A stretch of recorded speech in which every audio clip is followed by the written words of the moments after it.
আরিফ হত্যার প্রায় 5 দিন, প্রধান আসামিরা ধরা-ছোঁয়ার বাইরে। কি বলছেন মা, বাবা, তার পরিবার, আত্মীয় স্বজন। দর্শক, আমরা সিলেটের টিবি গেট এলাকায় আছি, যেখানে সিলেট সিটি কর্পোরেশনের 19 নং ওয়ার্ড টিবি গেট। ঘটনা হয়েছে সিলেট সিটি কর্পোরেশনের 36 নং ওয়ার্ড। এই এলাকায় ঘটনা হয়েছে। সিলেটের ছাত্রলীগ কর্মী, সক্রিয় একজন কর্মী ছাত্রলীগের, যিনি কিন্তু সিলেট জেলা ছাত্রলীগের সভাপতি নাজমুল ইসলামের গ্রুপের একজন সক্রিয় কর্মী ছিলেন, যিনি নাজমুল ইসলাম জানিয়েছেন। তবে ওনার নাম আরিফ, সিলেট সরকারি কলেজের দ্বাদশ শ্রেণীর ছাত্র আরিফ। সোমবার দিবাগত রাত, সম্ভবত 20 নভেম্বর সোমবার দিবাগত রাতে ঘটনা ঘটে সিলেটের টিবি গেট এলাকায়।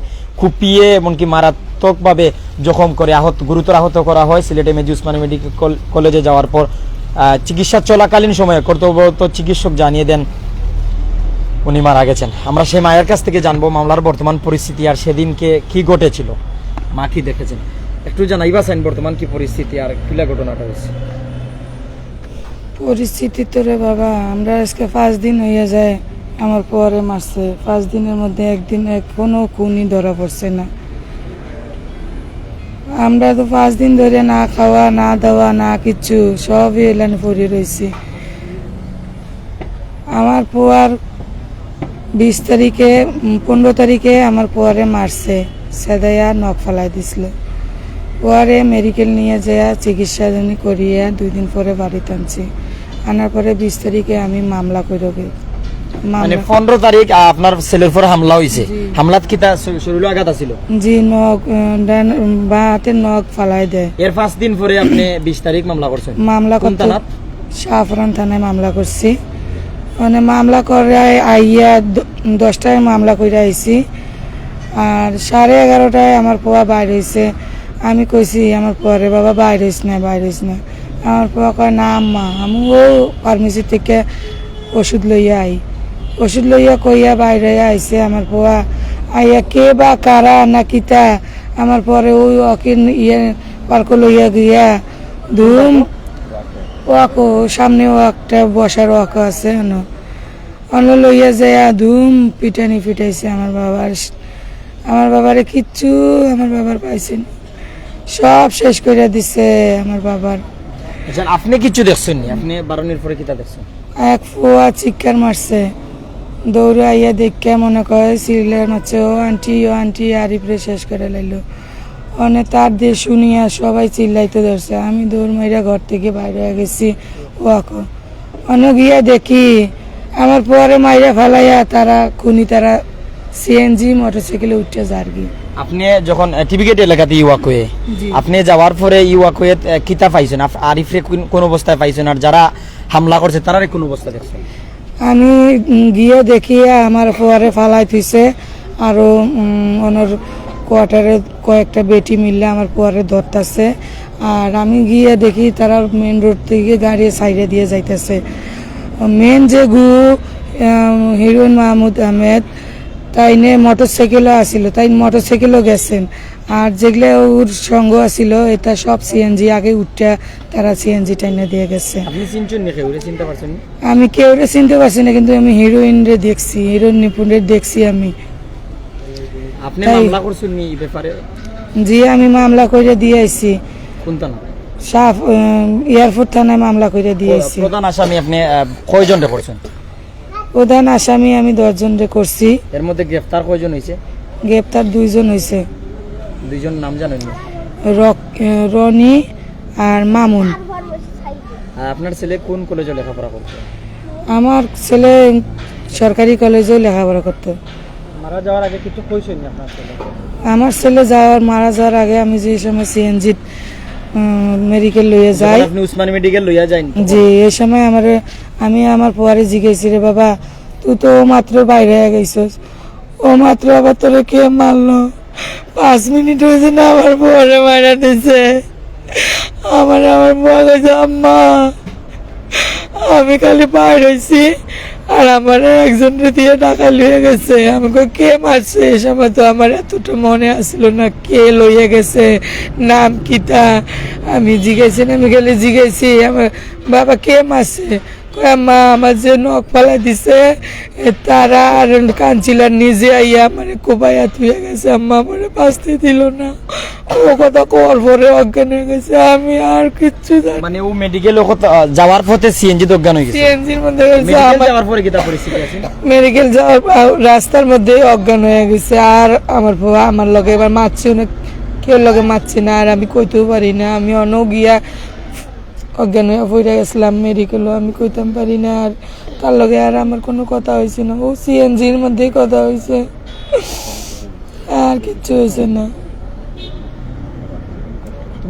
কিছুক্ষণ আগে আপনারা মানববন্ধন করছিলাম, তখন প্রশাসন আইয়া কিটা আশ্বাস দিয়ে গেছে?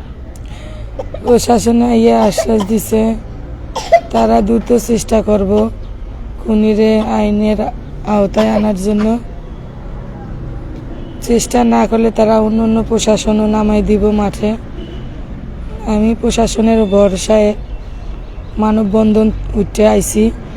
আমি বলছি যে 24 ঘন্টার ভিতরে যদি আমার ছেলের হত্যাকারীকে না ধরতে পারে প্রশাসন, এই আন্দোলন আবার শুরু হবে, কঠোর আন্দোলন আমরা শুরু করব।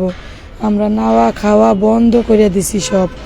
আমার ছেলের উচিত বিচার আমি দেখব, তারপর আমি আমার খাবার খাবো, তার আগে খাবো না আমি। কি মামলা আপোষ করার জন্য আপনাকে টাকার একটা দেখিয়েছিলেন, আসলে এটা কেউ কোনো ধরনের প্রলোভন আমাকে এক অপরিচিত মানুষ আমাকে বলছিল, আমি চিনি না, কোনোদিন দেখছি না। আমার বলছিল যে আপনি মামলাটা তার নামে করিয়েন না, আপনার বেটা 10 লাখ টাকা দিব। এটা মামলার আগে না মামলার পরে? এটা মামলার আগে, আমি যে সময় মামলা লেখাতে গেছি। কইছেন সরাসরি কইছেন না ফোনে কইছেন? না, সরাসরি কইছে। হ্যাঁ, বাসাতে জানি না না, রাস্তার মধ্যে কইছেন। তখন আপনি কিটা জানেন? আমি কইছি আমার কয় 10 লাখ টাকা দিব, আমি যেন মামলাটা লেখাই না। আমি কইছি আমি 10 লাখ টাকা চাই না, 10 কোটিও টাকা চাই না, আমার পুয়ার হত্যার বিচার চাই, আর কিচ্ছু না। আপনার কয়টা ছেলে? আমার 4 ছেলে। 4 ছেলের মধ্যে আরিফ কততম? আমার আরিফ বড় ছেলে, আমার সংসারের তাই বড়। বর্তমান অবস্থায় আপনার দাবি কি তা প্রশাসনের কাছে? এমনকি প্রশাসনের কাছে, বাংলাদেশ সরকারের কাছে আমার দাবি, আমার দ্রুত এই বিচারটা আমার পাইয়ে দেওয়া। সরকারের কাছে আবেদন, সরকারও তো একজন মা, আমাদের যে প্রধানমন্ত্রী আছে তাই কিন্তু একজন মায়ের দুঃখ বুঝবেন। আমি চাই, আমি একজন গরিব মানুষ, আমার বিচারটা সুষ্ঠুভাবে যেন সুন্দরভাবে তাড়াতাড়ি এটা হয়ে যায়। ও আমার প্রশাসনের কাছেও আবদার, আমার সরকারের কাছেও আবদার। 15 নভেম্বর আপনার ছেলের উপর হামলা হয়, 20 নভেম্বর আপনি শাহপুরান থানায় মামলা করেন। ওই দিনই কিন্তু সোমবার দিবাগত রাত এই ঘটনা ঘটে। এমনকি মেডিকেল যাওয়ার পরেও কর্তব্যরত চিকিৎসক বলেন যে আরিফ মারা গেছে। আসলে আপনার কাছ থেকে জানতে চাইবো, ডাক্তার কি জানালেন যে কোন কারণে আপনার ছেলে মারা গেছে? রক্তক্ষরণ নাকি অন্য কোনো? যে বা ডাক্তারে বলছে রক্ত বেশি ক্ষরণে মারা গেছে।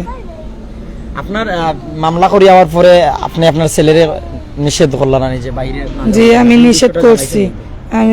নিষেধ করছি, আমার ছেলেও বলছে যে না আম্মা আমি যাব না বাইরে, মোবাইলও ঘরে রাখিয়ে গেছে, তাই তো মোবাইল ছাড়া হামলা হয়েছে এদিন মোবাইল আছে না ঘরে রাখিয়ে গেছে, তাই তো মোবাইল ছাড়া এক মুহূর্ত বাইরে হয় না।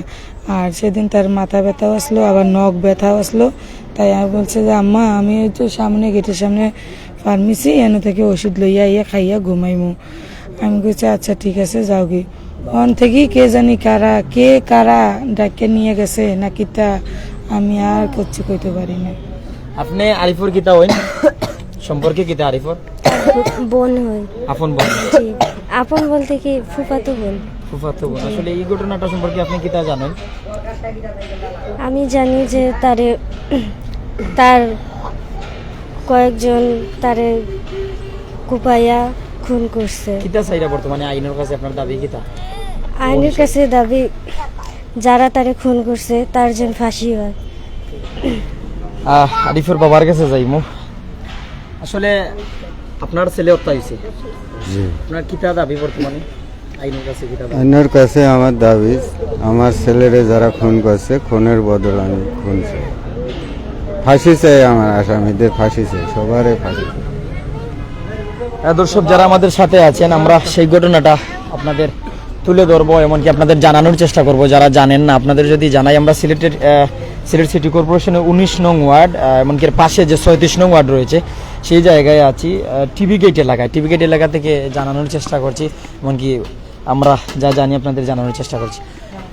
আপনি কি তা হইন আরিফর? আমি বনাই লাগি, জি, তার বনাই। বনের জামাই লাগে। আসলে কি তা চাইন আপনি? আমি তো চাই তার শাস্তি হোক, কেন এই দুর্ঘটনা,